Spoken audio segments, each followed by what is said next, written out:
Okay, so we're trying to determine the side lengths of a triangle. So I'm going to draw a triangle, right? And I'm going to make it clear, right? That which side's the longest and medium and small. So she knows that the longest side is 3 times longer than the shortest. So if I call the shortest x, the longest side is 3 times x, right? And the medium side is 10 more than twice the shortest. So twice the shortest is 2x, and 10 more than that is 2x plus 10. And now we know the perimeter is 142, so that means that the three sides added together equals 142. So I know x plus 3x plus 2x plus 10, those are the three sides, equals 142 centimeters. So x and 3x is 4x, plus 2x is 6x, plus 10 has to equal 142.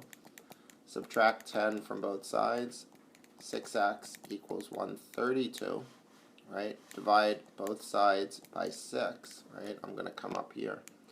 So this gives us 6 into 132. 6 into 13 is 2, and 2, 22. So this is not the answer. Don't box that and say, I'm done, I figured it out. They want to know the lengths of the three sides.